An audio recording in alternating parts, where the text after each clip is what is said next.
Bonsoir à tous. Les enfants de Chronos. On entend souvent que les littératures de l'imaginaire trouvent leur source dans les grands mythes fondateurs comme les poupées de Gilgamesh, l'Iliade et l'Odyssée ou les textes des religions du Une ascendance prestigieuse s'il en est, et il faut admettre que de nombreux auteurs et autrices puisent leur inspiration, voire leur imaginaire, dans le mythe et le passé. Guy Gabrielke. Excusez-moi de vous déranger tous. On a besoin d'un médecin en salle Chai, là où il y avait un documentaire.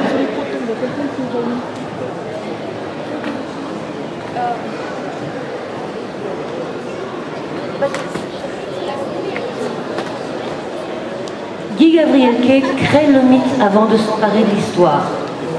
La tapisserie de Finnova, sa première trilogie, devient vite le centre spirituel du reste de son œuvre, et chacun de ses textes y fait allusion. Il commence en quelque sorte par créer le hors-temps,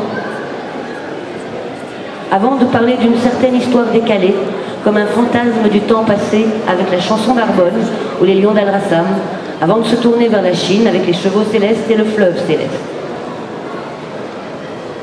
Hélène Kushner joue avec le temps, beaucoup avec la Renaissance, mais aussi avec le temps mythique de féerie avec Thomas le Rhymer et le temps mythique des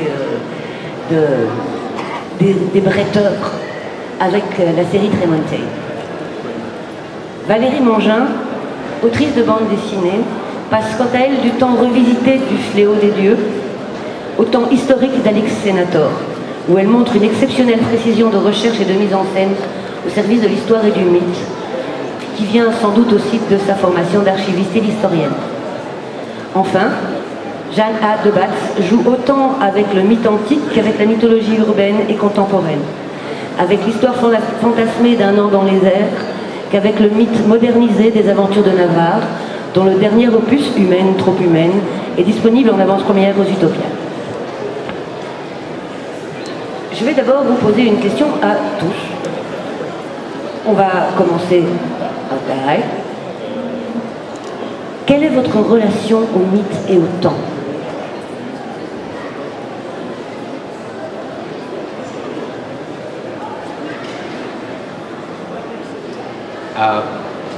It's a wonderfully wide and large question, and we don't have enough time to go all the way into exploring it.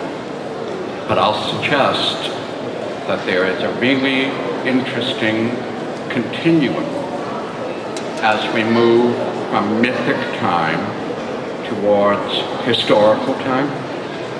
And the best example I can give for that is when you think about the Arthurian myths, the Celtic Arthurian myths, and how writers explore them. Some writers, like in English T.H. White or Mary Stuart, are interested in the mythic figures of Camelot and the Arthurian story. Other writers are interested in discovering who the real King Arthur might have been. They want to write books that evoke the period after Rome fell, and they want to write about real people in that time, whereas some writers want to explore the legends and the myths of the Round Table and King Arthur. One set of writers are interested in legendary time, and another set are interested in historical time. In my own books, I made a movement between the Fionnabar Tapestry, which was my exploration of legend and myth, towards books that became more engaged with examining actual periods and times of history. My own interests moved from the legendary towards the historical. And I think, in an interesting way, the movement becomes from fantasy towards historical fiction while keeping a connection to the fantastic. What's your relationship to myth and time? I think it's, hello. Okay, I think it's very important to make the distinction about myth, that a myth is simply a truth that we no longer believe. Because the minute you designate something a myth, it implies that it is untrue, but if it is a true myth with real foundation and with real power, because the best myths, of course, have power, it was something deeply believed by people at one time or another. So I feel that there is mythic time, which is a time that cannot be touched, but that always exists. And I also think that each generation gets the myths it deserves.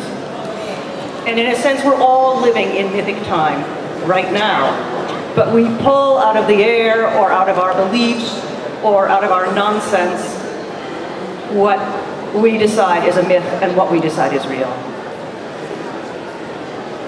Oui, pour moi, le mythe existe aussi, bien évidemment, mais je ferai la différence entre le mythe, qui est pour moi effectivement une sorte de mensonge que les hommes se racontent pour donner du sens à leur vie et du sens à la terre, à la création, à l'histoire, et le temps historique qui est vraiment celui de la réalité, en fait.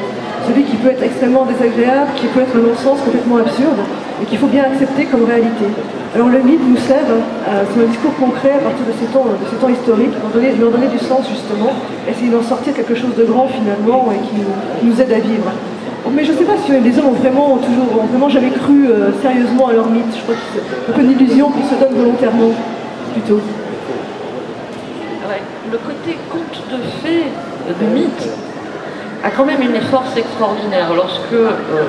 Lorsqu'on prend le mythe de Prométhée au hasard, mais alors complètement au hasard, qu'est-ce qu'on a comme histoire? En fait, on a la découverte du feu par l'humanité. On a l'idée de ces hommes tremblants dans les cavernes, attendant que la colère de Zeus et son mépris les condamnent à l'oubli et à la disparition.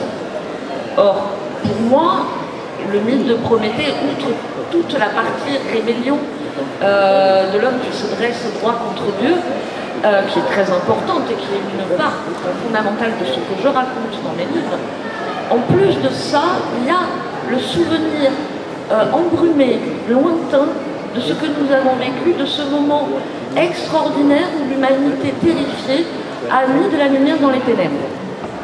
Alors, évidemment, la façon dont elle se le raconte est totalement magnifiée parce que on a toujours tendance à en rajouter un peu. Hein. Vos voyages chez la boulangère ont tendance à être beaucoup plus jolis lorsque vous le racontez à votre femme que ce qui s'est passé en réalité.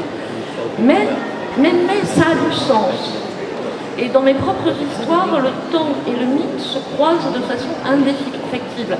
Et avec l'histoire également. Lorsque j'ai créé le personnage du vampire Nava, ce qui m'intéressait, c'était son éternité, son immortalité, et le fait qu'il allait traverser l'histoire, traverser le temps, traverser les mythes, jusqu'à la fin de notre propre temps. Voilà. God, I want to, if I may, add something to the really interesting observations just made. Evan said something, I think, that is really important, which is that in the modern day, the use of the word myth has become 180 degrees opposite of where it belongs and what it was. We use myth now to be something negative and diminished. We will say that's just a myth. And we mean that's false, it's untrue, it doesn't signify. Or we will say, let's figure out the difference between Shandavat, the myth, and the reality. And we will be saying the myth is false, constructed, untrue. The reality is something other than that diminished, insignificant myth. And as people were saying, and I think it's important, the reality of myth, if I can put it that way, is that it is the underpinning historically and psychologically, of truths. It's not the false and the trivial, it's the fundamentally important through the course of time and through the course of our individual lives.